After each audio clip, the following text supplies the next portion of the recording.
শুরু হয়ে গেছে জুলাই মাস। এই জুলাই মাসে যাদের জন্ম তারা ঠিক কেমন প্রকৃতির হয় বা তাদের পার্সোনালিটি কেমন হয়, আজকের ভিডিওতে কিন্তু সেটাই আলোচ্য বিষয়। তো ভিডিওটা স্কিপ না করে পুরোটাই দেখবেন এবং জানবেন যে জুলাই মাসে যাদের জন্ম তারা ঠিক কেমন ধরনের হয়। জুলাই মাসে জন্ম জাতক জাতিকার কিন্তু একটু একদম প্রকৃতির হয় এবং এদেরকে মানুষ হঠাৎ করে বুঝতে পারে না যে এরা ঠিক কেমন স্বভাবের। এদের মধ্যে স্নেহ, মায়া, মমতা, ভালোবাসা এগুলো একদম পুরো পরিপূর্ণভাবে আছে এবং থাকে।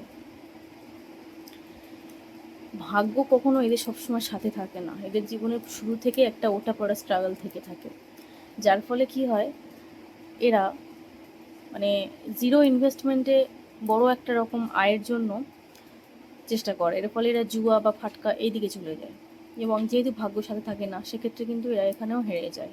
অর্থাৎ জুয়া বা ফাটকাতে তেমন কোনো লাভের মুখ এরা দেখে না। তাছাড়াও এদের পার্সোনালিটির মধ্যে কিন্তু একটা গৃহস্থ ভাব আছে। এরা ঘরে থাকতে ভালোবাসে, মানে গৃহস্থ সংসার জীবনটা পছন্দ হয়, যার ফলে সংসারের টুকিটাকি বা সব দিকেই নজর থাকে এবং তার ফলে সংসারিক অশান্তি লেগে থাকে। তবে দাম্পত্য জীবনে কিন্তু এরা ভীষণ সুখী হয়। এছাড়াও ভীষণ চঞ্চল প্রকৃতির হয়, যার জন্য বাড়িতে একটুও মন টেকে না, সবসময় ছটফটানি একটা ভাব থেকে থাকে। অ্যাকচুয়ালি বলতে গেলে এদের জীবনযাপনের ধারাটা মানে এতটাই উন্নত মানের, এরা নিজেদেরকে এমনভাবে প্রিপারেশন করে, এরা কারোর কর্তৃত্ব পছন্দ করে না, যে কেউ এদের উপর কর্তৃত্ব ফলাক সেটা পছন্দ করে না। কিন্তু যদি কারোর আন্ডারে এরা কাজ করে থাকে, 100% দিয়ে কাজ করে এরা।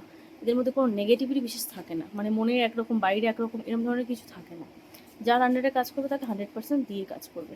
এবং কেউ যদি কোনো খারাপ কথা বলে বা ছোটোখাটো কথা বলে, এরা কিন্তু মানে মনে মনে ভেঙে পড়ে এবং চেষ্টা করে সেই জায়গাটার সমাধান করতে, কিন্তু কখনোই সেই মানুষটার প্রতি এরা বিরক্ত ভাব হন না বা তার প্রতি কোনো খারাপ ইনটিউশন রাখেন না। তাছাড়াও এদের মানে এক কথায় বলতে গেলে এরা একটু কাঁকড়ার মতো, কাঁকড়া ঠিক যেমন একটু এগোয় আবার একটু পিছোয়, এদের চরিত্র ঠিক সেই রকম। এছাড়াও স্বাস্থ্যের দিক থেকে বলতে গেলে রক্তচাপ বা শিরায় রক্ত চলাচলের সমস্যা থাকতে পারে, বাতের সমস্যা থাকতে পারে এবং পায়ের পাতাজনিত সমস্যা থাকতে পারে। সেক্ষেত্রে জুলাই মাসের জাতক জাতিকাদের বলবো যে আপনারা শোল মাছ অ্যাভয়েড করবেন, শোল মাছটাকে খাবেন না। তাছাড়াও এদের শুভ রং সবুজ, ক্রিম কালার এবং সাদা, এবং শুভ রত্ন হিসেবে মুক্তা, মুনস্টোন এবং ওপাল পড়তে পারেন। Thank you.